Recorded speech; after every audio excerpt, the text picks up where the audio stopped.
السلام علیکم ورحمۃ اللہ وبرکاتہ۔ میں ہوں آپ کا میزبان حافظ محمد دانش۔ محترم سامعین و ناظرین، آپ نے جو سوالات ہم تک پہنچائے ہیں ان کے جوابات کے لیے ہمارے ساتھ موجود ہیں بٹلہ ہاؤس شام مسجد کے امام خطیب مفتی احمد بن محمد ارشد خان صاحب۔ جی مفتی صاحب، عبداللہ بھائی شاہین باغ سے معلوم کرتے ہیں کہ معراج میں آپ صلی اللہ علیہ وسلم نے اللہ کو دیکھا تھا؟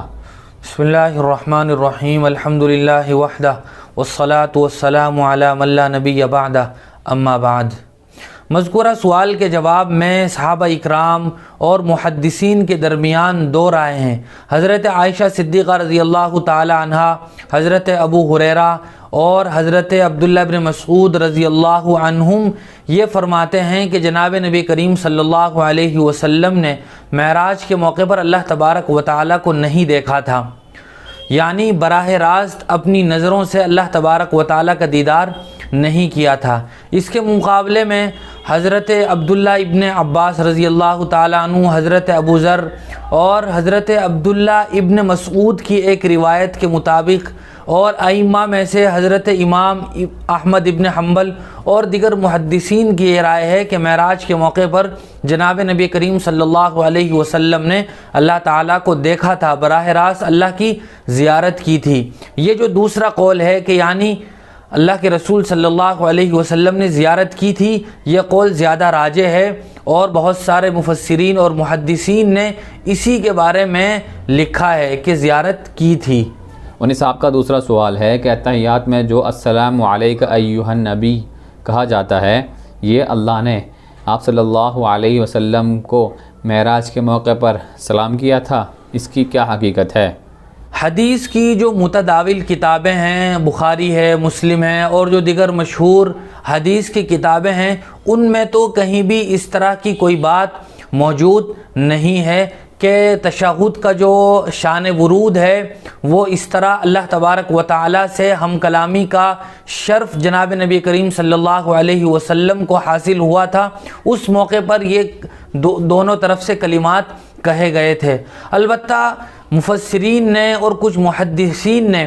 سلام قولا من رب الرحیم جو سورہ یاسین کی آیت ہے، اس آیت کی تفسیر کرتے ہوئے اس آیت کے ضمن میں یہ پوری بات لکھی ہے جو سوال میں مذکور ہے کہ جناب نبی کریم صلی اللہ علیہ وسلم کو اللہ تبارک و تعالی نے ہم کلامی کے ساتھ یہ بات کہی، السلام علیک ایھا النبی ورحمۃ اللہ وبرکاتہ۔ اس کے جواب میں جناب نبی کریم صلی اللہ علیہ وسلم نے پھر پڑھا السلام علینا وعلی عباد اللہ الصالحین۔ ابو داؤد کی شرح میں بھی علامہ عینی نے یہ بات نقل کی ہے،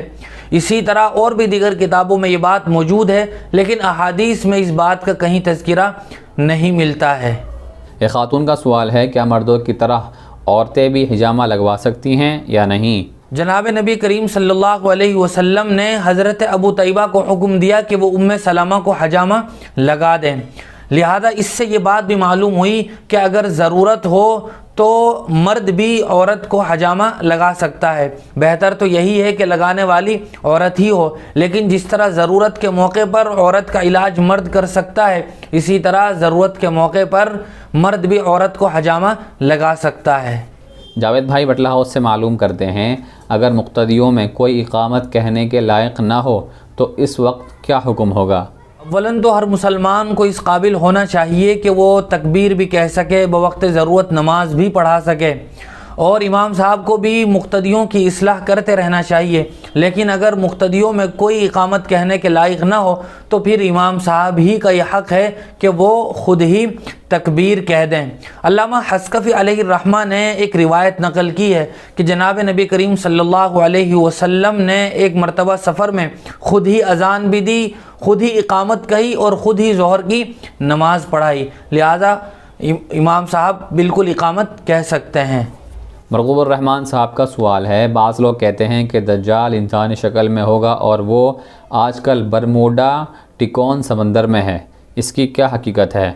دجال یہ دجلن سے بنا ہے، عربی میں دجل کے معنی ہوتے ہیں مکر کے، فریب کے، دھوکہ اور فروڈ کے۔ چونکہ روئے زمین پر جتنے بھی انسان ہیں ان میں سب سے زیادہ اور سب سے بڑا دھوکہ دینے والا اگر کوئی ہوگا تو وہ دجال ہوگا، اسی لیے دجال کو دجال بھی کہا جاتا ہے۔ تمام تر انبیاء علیہم السلام نے فتنہ دجال سے اپنی قوم اور اپنی امت کو آگاہ فرمایا تھا۔ جناب نبی کریم صلی اللہ علیہ وسلم نے بھی اپنی امت کو اس فتنے سے باخبر فرمایا اور کہا کہ یہ میری امت میں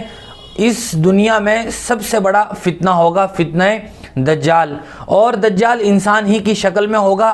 البتہ اللہ تبارک و تعالیٰ نے اس کو غیر معمولی قدرت دے رکھی ہوگی۔ اس کی پہچان اور علامت یہ ہوگی کہ اس کی پیشانی پر کافارہ کافر لکھا ہوگا، ایک آنکھ سے وہ کانا ہوگا، 40 دن دنیا میں رہے گا، پوری دنیا کا سفر کرے گا سوائے مکہ اور مدینہ کے، اور ایک روایت میں یہ بھی ہے کہ وہ بیت المقدس بھی نہیں جا سکے گا۔ حضرت عیسیٰ علیہ السلام دجال کو باب لد شہر دمشق میں قتل کریں گے۔ جناب نبی کریم صلی اللہ علیہ وسلم نے اپنی ایک حدیث میں ارشاد فرمایا ہے، من حفظ 10 آیات من اول سورۃ الکہف عصم من الدجال، کہ جو آدمی سورہ کہف کی ابتدائی 10 آیتوں کو حفظ کر لے تو وہ دجال کے فتنے سے محفوظ رہے گا۔ اس کے علاوہ دوسری روایت میں مکمل سورہ کہف کا تذکرہ ہے، اس لیے فتنہ دجال سے حفاظت اور بچنے کا سب سے بڑا قیمتی نسخہ وہ سورہ کہف کی ہر جمعہ کو تلاوت ہے۔ اسی طرح یہ دعا بھی عام طور سے نقل کی جاتی ہے، اللہم انی اعوذ بک من فتنۃ القبر ومن فتنۃ المحیا والممات ومن فتنۃ المسیح الدجال۔ اس آیت کا بھی آدمی ورد کرتا رہے۔ اور سوال میں جو یہ بات پوچھی گئی ہے کہ وہ برموڈا ٹیکون میں دجال آج موجود ہے، یہ بات 100% نہیں کہی جا سکتی ہے، اور نہ اس طرح کی کوئی بات قرآن و حدیث میں ملتی ہے کہ وہ برموڈا ٹیکون نامی سمندر میں دجال موجود ہے۔ حافظ امجد صاحب کمنٹ باکس میں معلوم کرتے ہیں مستورات کے لیے تبلیغی جماعت میں جانا کیسا ہے؟ حضور اکرم صلی اللہ علیہ وسلم کے زمانے میں تو اس طرح کا کوئی طریقہ موجود نہیں تھا کہ مستورات اور خواتین اس طرح باقاعدہ جماعت کی شکل میں نکل کے تبلیغ کیا کرتی تھی۔ بعد میں حضرت مولانا الیاس علیہ الرحمہ کی محنتوں کے نتیجے میں جہاں مردوں کا یہ تبلیغی جماعت کا سلسلہ شروع ہوا، وہیں عورتوں کا بھی سلسلہ شروع ہوا۔ اسی لیے علماء کے درمیان اس سلسلے میں 2 رائے ہیں، چونکہ حضور اکرم صلی اللہ علیہ وسلم اور صحابہ کے زمانے میں اس طرح کی کوئی نظیر اور مثال نہیں ملتی ہے، اسی بات کو لے کر علماء کے درمیان 2 رائیں۔ بہت سارے علماء یہ کہتے ہیں کہ موجودہ زمانے میں فتنوں کی وجہ سے اور فحاشیت اور عریانیت اور ننگے پن کی وجہ سے عورتوں کی عصمت اور عفت کے تحفظ کے حوالے سے وہ یہ کہتے ہیں کہ مستورات اور خواتین کا جماعت میں جانا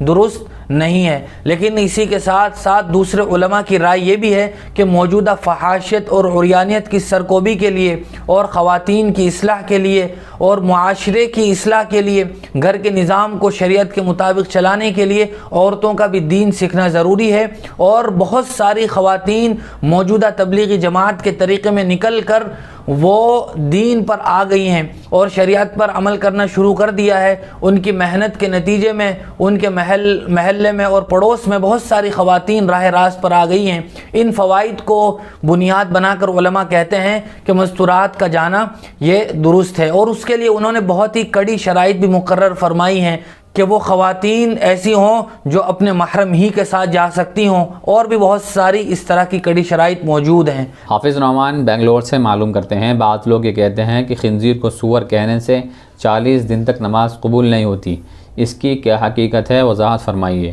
جی ہاں، بہت سارے لوگ یہ بات کہتے ہیں کہ خنزیر کو اگر سور کہا جائے تو 40 دن تک نماز قبول نہیں ہوتی ہے، لیکن یہ بات غلط ہے، چونکہ اردو میں خنزیر ہی کو سور کہتے ہیں تو بوقت ضرورت اس کا نام لیا جا سکتا ہے، لیکن کسی دوسرے انسان کو حقارت کی وجہ سے یا اذیت اور تکلیف پہنچانے کی غرض سے سور کہنا کسی دوسرے انسان کو یہ بڑا گناہ اور حرام ہے، یہ جائز نہیں ہے۔ شکریہ مفتی صاحب کا۔ اسی طرح کے مزید مسائل کی جانکاری کے لیے آپ ہمارے دار ارقم یوٹیوب چینل کو سبسکرائب کریں، ویڈیو کی نوٹیفیکیشن کے لیے بیل آئیکن کو دبائیں، ویڈیو کو لائک کریں، صدقہ جاریہ کے نیت سے ویڈیو کو شیئر بھی کریں، اور اسی طرح اپنے سوال ہم تک پہنچاتے رہیں۔ جزاک اللہ۔